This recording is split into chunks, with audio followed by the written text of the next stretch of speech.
time for you to step off the addiction roller coaster for good and learn a solution that works.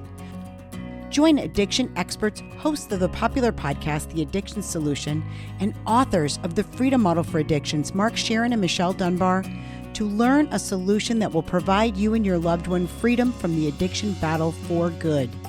It's called Families Moving Past Addiction Masterclass, and it's a live online exclusive event where you'll hear information about addiction we guarantee you've never heard before, and that's great news. If you love someone struggling with an addiction, then this masterclass is for you. For more information or to enroll, click the link provided and register soon for the date that works for you, because each class will be limited to just 50 participants so we can best serve you. Hi, all you wonderful podcast listeners. This is Michelle, just reminding you that if you live here in the U.S., we're happy to ship you a free paperback copy of The Freedom Model for Addictions, Escape the Treatment and Recovery Trap. All you have to do is go to freebook.freedommodel.org. We ask that you just pay for shipping. If you live outside the U.S. and you want a free PDF, you can email me at info@thefreedommodel.org and I will send one to you. Thanks everyone for listening. Welcome to the Addiction Solution Podcast. I'm Michelle Dunbar. Enjoy listening and watching as addiction experts Mark Sharon and I cover controversial as well as helpful topics on addiction, how to move past it, and other related subjects. As two of the co-founders of the Freedom Model, Mark and I will give you a completely new perspective on the topics that matter to you. We will take to task the Recovery Society's lies and misinformation and replace them with facts, research, and the methods to move on from addiction struggles without 12-step meetings, rehabs, and the shackles of endless recovery. Let's escape the treatment and recovery trap together and learn to be free. Welcome to the truth. Hey, everybody. Hi, everyone. Welcome to the Addiction Solution. I'm Michelle Dunbar. I'm Mark Sharon, and we are the authors, along with Stephen Slate, with The Freedom Model for Addictions, Escape the Treatment and Recovery Trap. Michelle wrote The Freedom Model for the Family. All right. So, which is kind of a quick, but detailed overview of the Freedom Model and how different it is. So if you're doing the Freedom Model, and well, we also have another option for your family members, and people are getting pissed at you because you're not going to meetings. You're not doing all the recovery things you used to do, and you're ready to leave and move on with your life, but the family is scared for you.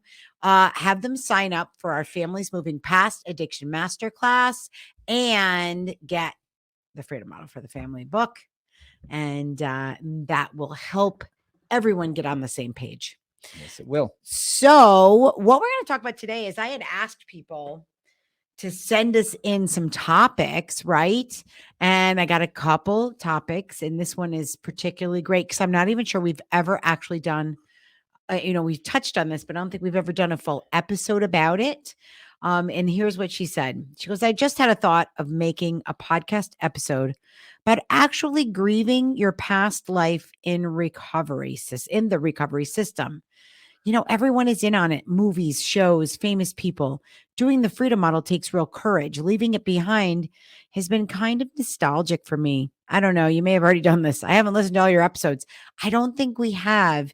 And then she and I had a conversation through Messenger where, we were just kind of lamenting about the different shows. And what it made me think about was that it is true that when you are in recovery, you're kind of in this in group, there's all these celebrities doing podcasts about it, everyone talking about, being in recovery and how many years they've been sober. And they kind of wear this like a badge of honor, like they've, cured cancer or something. I mean, to me, it's a little bit strange to be celebrating, not living a lifestyle of getting, drunk all the time.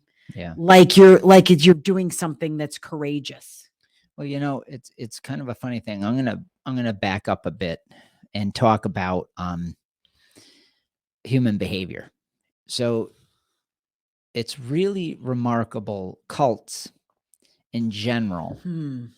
I was going for a walk 2 days ago, and right around the corner from my apartment is a Jehovah's Witness Oh, that's right. temple, or whatever they call it.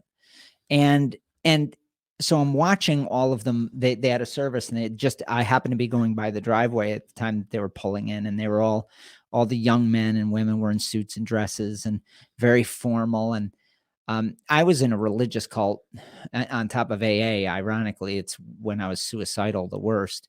I was in a religious cult, and I remember a weird thing happening, and that was that I was involved in this strange series of rituals and rites, and as I was getting out of that cult and then entering the AA one deeply, but as I was leaving the religious one, which was really wacky and destructive and highly volatile and abusive towards women, and kids, it was really sick what I was involved in. And when I was leaving that one was obviously not cool. Right. It was destructive. Yeah. I knew something was massively wrong, but I had to question myself because I was involved for about 14, 15 months. Wow. And deep. I got deep into this church, this weird place in downtown Troy, New York. And I remember as I was getting out of it, I was like, what was so alluring about that? Right. You start to wonder. Yeah. Yeah. And what it was, the reason I was leaving, I can remember thinking, I want to move on with my life. And then that juxtaposed the thought of, oh, a cult is, because I knew it was a cult then when I got out. A cult is really a distraction, like a massive set of illusions that the cultists believe in, so that you don't have to deal with jobs, kids, the grayness of life, the difficulty of being a human, also the elation of being a human, because what a cult does is it knocks that down. So it gets rid of the elation. It distracts you from the misery and sort of isolates you in buildings and with a certain group of people. And it makes your life very small, right? And what it does is it takes risk away. Or seemingly does. Right. But what it does is it just trades one set of risks for another, and that is the risks of insulating your life into this small place has an equal amount, if not increasing amounts of misery. But you don't know that because it's all illusory. It's all this talk and ritual, and you're so caught up in all the fucking bullshit. Right. That you're not seeing that your life is slowly being pulled away from you, and slowly you lose your individuality. Yes. Your autonomy, your ability to choose newness, vibrancy, the where life is the most exciting is in the unknown, right? Right. Putting yourself out there. Yeah. Doing new things, meeting new people. Yeah. And you're absolutely right. There's a certain fear associated with being an individual and being your own person. There's so much responsibility to that. Yeah, people are terrified of that. Right. That the allure is that somehow, some way, if I join this group of people, I won't be alone. I won't be alone in my own mind. And that is an illusion, because you always are. We talk about it all the time about autonomy. You're always alone in your own mind. And ultimately, your decision making happens within your own mind. But if you acquiesce to a larger group, a collective, and we can see that on a grand scale around the world, right? Oh, if you acquiesce to a collective, then you don't have, you're basically saying, I don't want the responsibility of making choices for myself. Yeah. Yeah. And when you do that, boy, do things get really miserable. But the thing about cults is, the thing about the cult of recovery, as an example, it's wrapped in this compassionate victimhood. Yes. And that is, you're broken and we're all broken together. Right. And you You know? can't really make sound decisions for yourself because you're broken. Exactly. So you need to let us, the collective, make decisions for you, or someone else outside of you tell you what to choose, what to do, where to go, who to talk to, what job you can have. I mean, Get married, get out of a relationship, get divorced. They exactly. tell you everything. Yeah.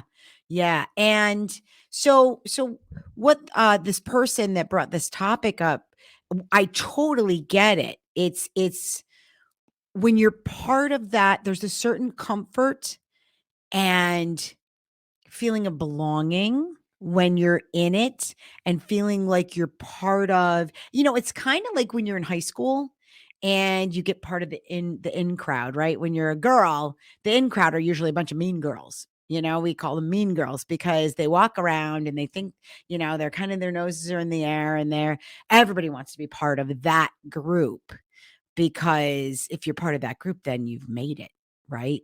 And AA's kind of become that in our culture, where it's kind of the mean girls.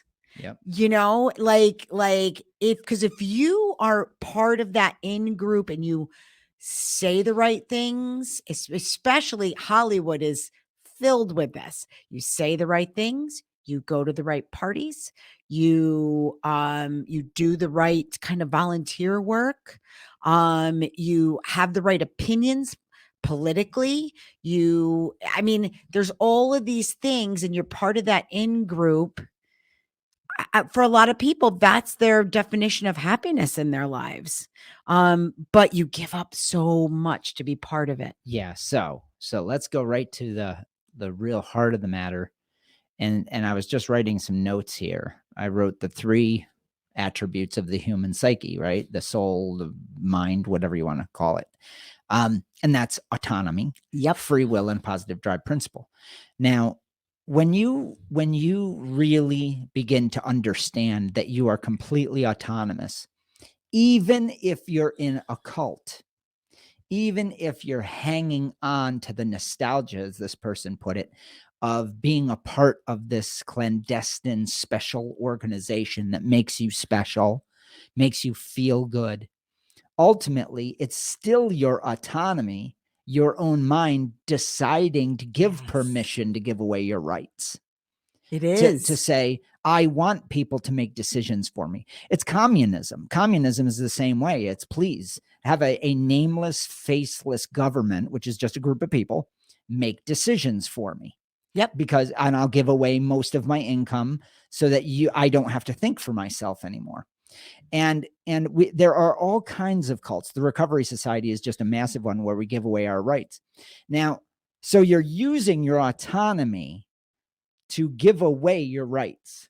Right. And what do you give away? You give away your free will. You say, no, I don't want my free will. Now, this is what's interesting. With your autonomy and your free will, you're using free will to choose to be imprisoned by others. There's a song about this. Yeah. But Yeah. Free will by Rush. That's So, right. So even by not choosing, you're choosing, right? Exactly. And you're using your positive drive principle because you think your pursuit of happiness is, please lead me. Yes. And that's okay. It is. If that's what you choose. We're not bashing it. The question is, the part I would bash, though, is when you do that, you are at the mercy of the cult ethos.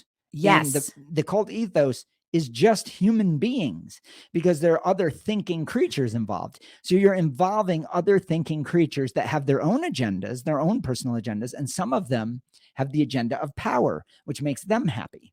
So now you're in a position where you're saying, yes, I want the powerful to take over my autonomy, tell me what to do, and live my life that way. You are using your free will that way. They're using their free will. And that might be a free exchange. That's what AA was banking on. And there are a group of 2 million people every day that say, yes, I want that to happen to me. Yep.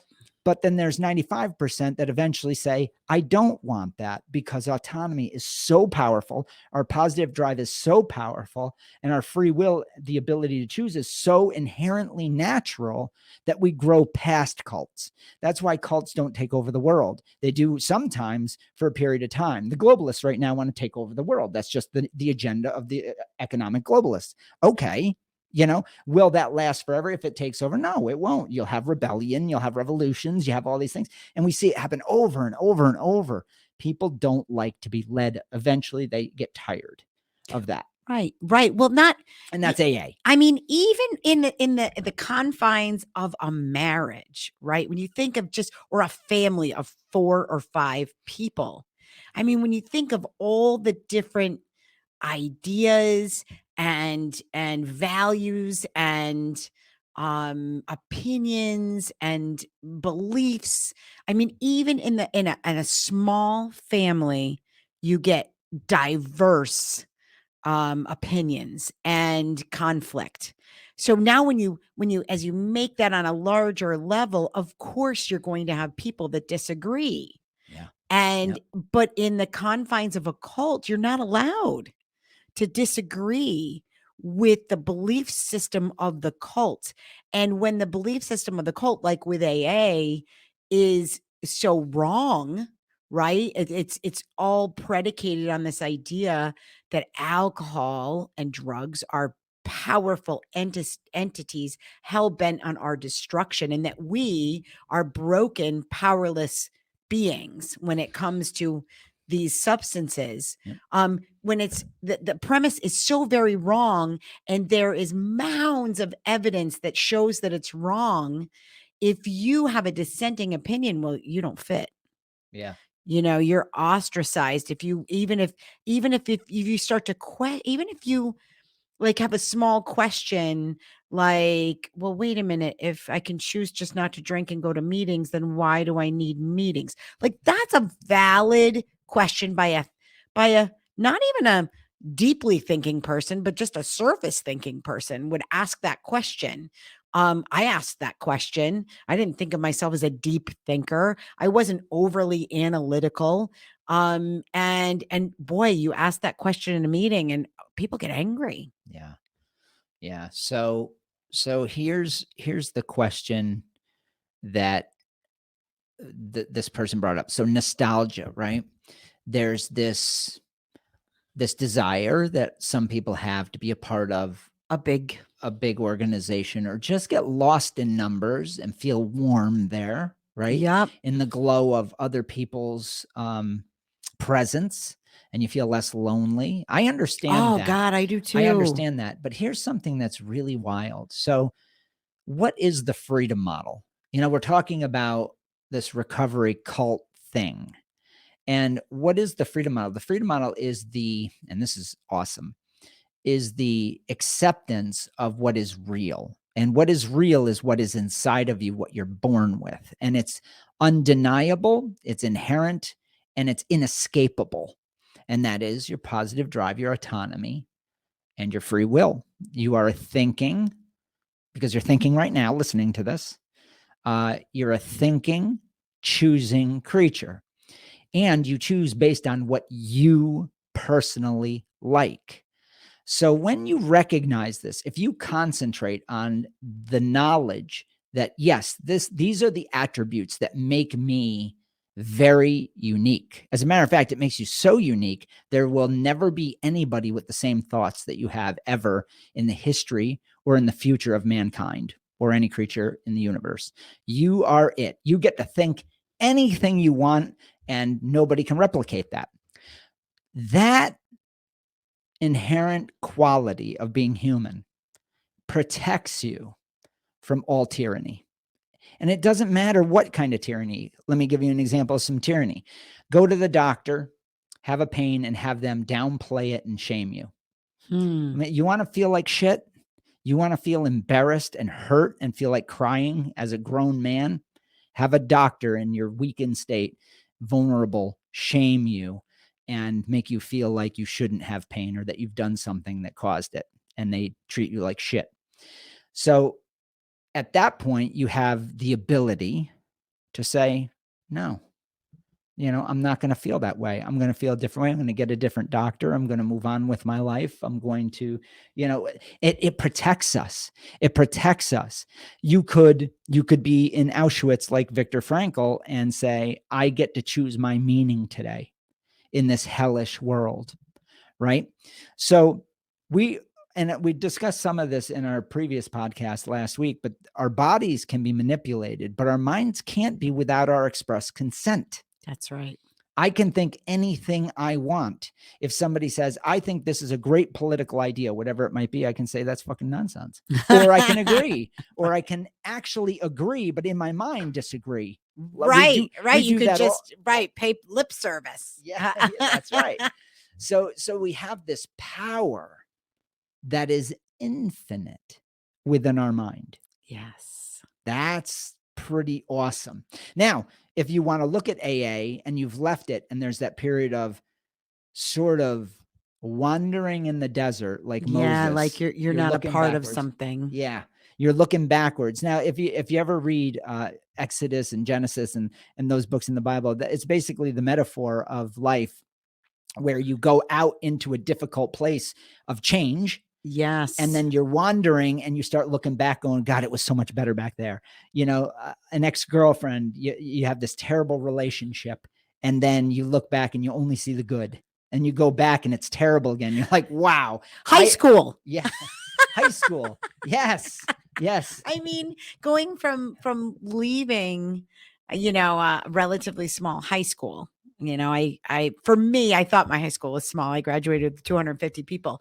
And then I went away to college and my two roommates each respectively graduated from high schools. One had, she went to a small Catholic high school. She graduated with 30 people. And the other one went to a school where she graduated with 30 people, but it was a public school not too far from here.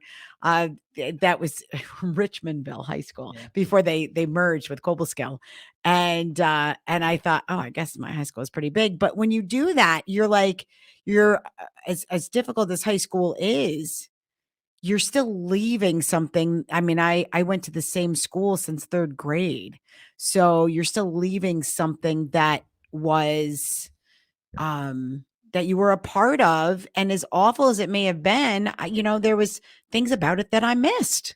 Yeah. Right. And then you go to college. I went to college. I was at the same college in the same town for 4 years. I didn't finish college there. But I had become part of that community too. And, college was some of the most difficult years of my life. I was a train wreck, but there was parts of that I felt nostalgic about, that I was like, wow, I do miss this and this and this. So I totally do understand, we spent, really, for all intents and purposes, Mark and I met in AA, and we spent a decade of our lives there. Really, like the first few years, fully invested in it. Mm-hmm. We did all kinds of service work together, he and I. There's a lot of trauma, but there was fun stuff too. Well, here's what's interesting about this is the positive drive. When we think, the positive drive, when it looks in the past, when you look in your mind's eye at memories, as time goes on, it will discount and forget pain. Okay. Now, when the positive drive is used in the future, it will also discount pain. You'll see maybe the consequences of that decision, what is the trade-off there?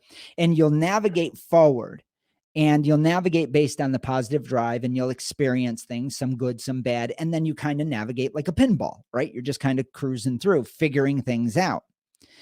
Now, the positive drive is designed to find your happiest route, your happier route in every given moment, which makes it so that you avert a lot of disaster. But you also may land in some disaster, learn from it, and then move forward. But regardless of all of that, as you're moving forward, when you hit something that's hard, it's natural with your positive drive to turn around and want comfort.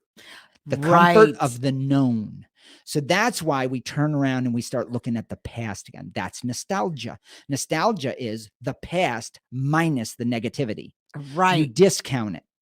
And then you say, there was comfort there. You want to know why? Because it's known. There may have been no comfort there. You may have been a beaten wife. You may have had a husband who was hurting your children. You may have had a terrible boss at work. Your life might have been in the can. But as you look forward, because the unknown may be scarier than the known pain of the past, which is nostalgia. And it will discount that pain in the past, and it will find all the nuggets of what he did love me a little bit. Maybe I should go Well, back. yeah, you look at You know? you look at the things that you were getting. It is the same thing. Like I look at leaving the recovery, the cult of AA, I look at leaving it much the same way I looked at leaving my lifestyle of heavy drinking and drug using. Because there was a lot of good times when I was drinking and drugging heavily too. I mean, there were things about it that were comforting. I found comfort wallowing in self-pity for a period of time. Yeah. This is where this is really important, because as we move forward, it's really important to not indulge in the past. Right. So that's what I'm getting to. When you start feeling nostalgic, take it for what it is. There are Yeah, good wonderful memories. Yeah. Mhm. I hang on to some of the most wonderful things. When I go on my motorcycle, sometimes I'll go through my old town and in the countryside, Mhm. and I'll feel those feelings and smell those smells, and it's really Yes. awesome. But I don't spend much time there, No. because I then I start remembering the bad shit, and then it starts getting a little ugly, and then I get out, Yep. and I focus on the future. Now, the second part of this, I'm sorry to be rambling so much, but No, there's it's so much good. here. When you switch your mind from nostalgia and you say, okay, I'm going to hold on to the good thoughts, and then you move forward in your day and you're changing your life, every moment in the future is change. So the question is, are you going to leverage your positive drive principle, your free will, and autonomy? Are you going to leverage that by being totally aware of, I have these massive miraculous capabilities to look at a happier option in my future? And if you're aware of that and you're constantly thinking, I have this ability to build a future in the next moment and the next moment and the next moment, Mhm. and then but don't get too far out ahead. They say don't project, but the point is you can plan, but live in the moment. So there's this weird thing that I call ratcheting. You plan forward, you ratchet back to the present, you live it. You do a task that's going to get you to there, and then you ratchet forward again, and then you come back to the present. Because a lot of times, if you live in the future, it gets a little bit hairy-carry, and then you're not living in the moment, and large spans of time Well, will you exist, and you'll forget. miss, right? Yes, You'll yes, miss the wonderful things in the present moment if you're only focused on you see that with people. Mark and I both have kind of this way of trying to do everything all at once to yeah, get us yeah. forward. I'm crazy And that way. yeah, and so we always have to kind of keep ourselves in the present because we are excited. I mean, you can be excited about the future, but don't miss out, especially when you're raising children. That's uh, so true. So because true. like my, like when your children are young, I used to drag my boys to church on Sundays and when they were really young. And then I put them in Catholic school because I was like, I don't have to drag them to church every Sunday. But when they were really young, and I can remember I would stress out so bad when I had a toddler and a preschooler, and I would bring them outside. And I can remember this one man would just love seeing my kids there. And he would say, "You're gonna miss this someday." And I'm like, "You want to make a bet?"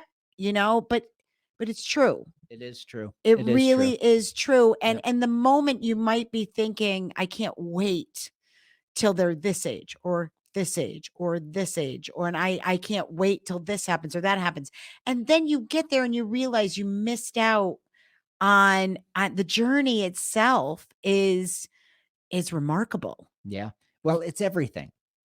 It's really everything, because when do you experience something for real? Yeah. Is in that moment, right? It's in these little spaces in time that are in a day, So if you Yes. concentrate, so like I said, ratchet, I have a plan, but I bring my mind back and I say, what can I do today in my sphere of influence to make my life good?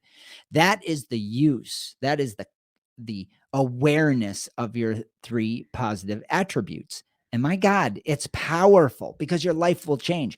And then every once in a while, delve into a little nostalgia, but don't let there be self-pity. Right. Or guilt and shame, because you can't change the past. It's gone. And don't let there be like glamorizing, like being a part of AA, right? I mean, we went through the different shows. I really struggle to watch any, like, I'll get into a TV show. I've never been a huge TV watcher. I'm a little bit more so as I'm older now, but like I will get into a show and without fail, it'll be a show I really like. Shameless is a show I loved. Shameless. The minute it became all about Lip being in AA, I haven't watched since. I don't want to do it. I don't like the glamorization of this cult that honestly enslaves people needlessly and destroys families. I've watched it happen. They feed people lies to keep them stuck. And so I can't watch it. I mean, even a show Mom, the show Mom, I love Allison Janney and everything she's ever done. And that show, a terrible show that like kind of mocks. I mean, some people that even that follow us are like, it's kind of a good show because it kind of mocks AA in a way, but it glamorizes it. It glamorizes being part of this cult and having your child follow you into the cult, which is exactly what happened to Mark and I. You know, bad stuff, bad things. Stuff. So when this woman that emailed us, she's like, doing the freedom model takes real courage. While going against what is the accepted narrative always takes courage. I think it does, but I think once you're out, you're out. And then the courage is this living your life. Yeah. It's called the thing I was talking about with ratcheting. It's making a plan and then living your life accordingly. Right. But if you're aware that you were built to do this, that you were literally created to create something. And really what you were created to do is just be happier and figure it out for yourself. Yeah, you don't.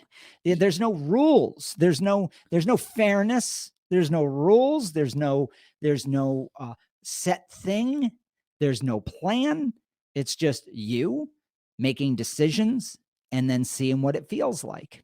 And it's okay to fuck it all up sometimes too, because I do still to this day, and it's really okay. Just be nice to yourself. Do you know, it's one of those things where if you ever feel like you're out there all alone, right? You're like, I'm the only one that thinks this way.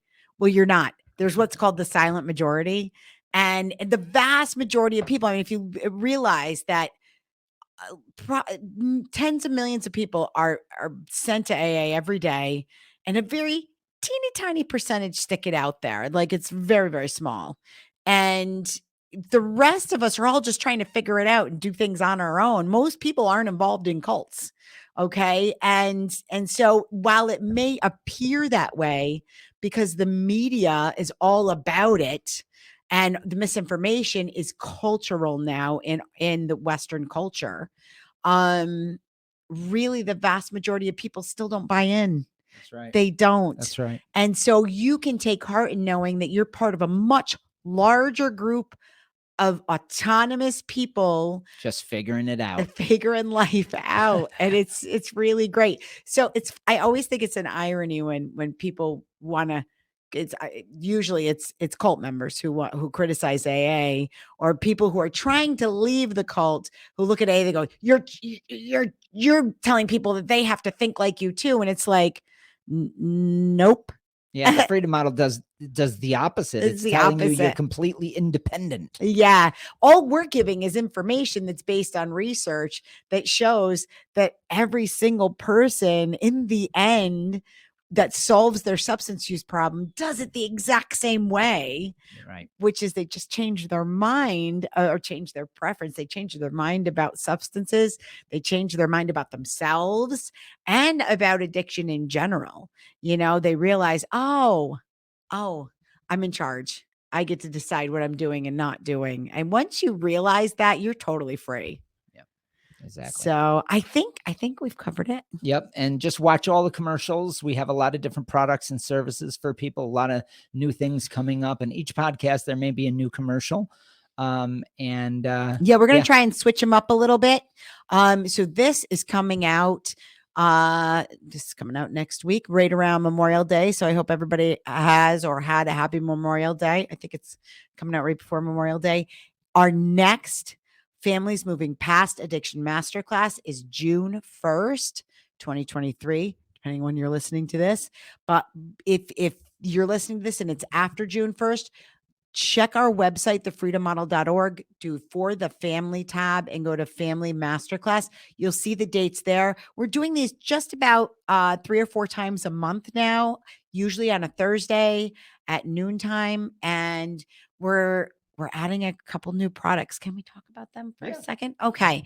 So, but our very first one-day family workshop, Freedom Model for the Family Workshop, will be on June 9th. And then we'll have another one. We have another one scheduled for June 23rd. People, you can fly in or drive in to Albany, New York, and you're with Mark and I for an entire day. We're limiting it to 4 families. And by families, we mean 2 people per family. If you want, it can be a single person. It can be a single person.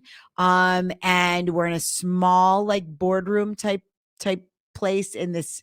Right now, the ones we have scheduled are at the Century House in Latham, which is a beautiful historic hotel here in, I mean, it's very scenic right now, and upstate New York is beautiful. And it's close enough to the airport, you know, where you can Uber. It's very inexpensive. And that's Albany International Airport. Yep. And I mean, we're going to teach families how to deal with a loved one that has an addiction, but also how to become happier themselves, how to let go of guilt and shame and move forward with your life. Yeah, it basically expands on the concepts in the masterclass. We're going to debunk all, I mean, we have a whole day. We're going to debunk all as many myths as we can during that day. 9 myths, actually, we go through. It's a very intensive workshop. And then the last like third of the day will be reserved for private meetings with Mark and I to figure out, to really help people get a firm plan of action moving forward as they leave and move on with their lives, so that they can solve this problem for good for themselves, and just move on with your lives and leave that guilt, shame, all of the fear behind you. Pain, resentment, anger, all of it. So, and then this is very exciting. A huge vetting process for this, but we are in the works right now, working on a 1-day Jumpstart to Freedom workshop for the substance user. And we'll have more information on that to come. The first one's going to be in July. But if that's something you're interested in, my recommendation to you, watch as many videos, listen to as many podcasts, read the book, do as much as you can first, because it's a lot to cover in a day. Yeah, you want to have at least a really good background. We're also going to vet the people. That's going to be limited to 4 people. Yep. So when there's going to be an application, you're going to have to tell us why you want to come to this. We want you to be successful. You know, if you're coming in straight off the street, we probably wouldn't accept you because we couldn't possibly help you understand everything we're going to cover in one day. You have to have a really good knowledge already. Yeah, you've already have to, you've already have to be working towards freedom. That's right. Okay. So nobody that needs detox. We've done all this before, you know, with the residential. Our goal now is to help people to take that last step to freedom.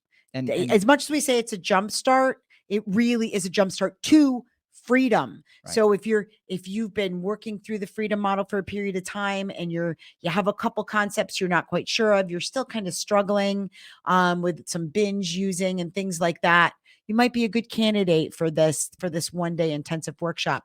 The same thing will apply. The last third of the day is reserved for private meetings with Mark and I. So all of this will be on the freedommodel.org. just look for it in the next 30 days. Yep. The application will be there. All the stuff will be there. And the tabs are going to get renewed with all the different products and services. Yeah, keep checking out the website, thefreedommodel.org. We're very excited about being able to offer these new products. It's stuff that people have been asking for 5 years now. And we've been developing, and this is going to be pretty epic. It is. It is. Thank you, everyone. Thank you to all our listeners. If you like our podcast, wherever you listen, give us 5-star rating. That helps us reach more people. That's right. All right. Bye, everyone. Bye, everyone. Are you struggling with a drug or alcohol problem, but you don't want to go to rehab or group meetings? Well, that's why we created the non-12-step Freedom Model Coaching Program in 2011. Through video conferencing on Zoom or Skype, you can work privately with a certified Freedom Model coach from your home or office on your schedule. And here's the best part. With the Freedom Model, you'll never be labeled an addict or an alcoholic, and we won't tell you to go to 12-step meetings or hamper your life with endless recovery rituals. Instead, you can learn exactly why addiction isn't a disease and how you can solve the problem for good and move on with your life. Do you want to be completely free from your addiction? Do you want to never have to attend meetings, rehabs, or addiction counseling ever again? And do you want to solve your problem from the comfort of home? Then call us at 888-424-2626 to talk with a Freedom Model coach today and experience the Freedom Model difference.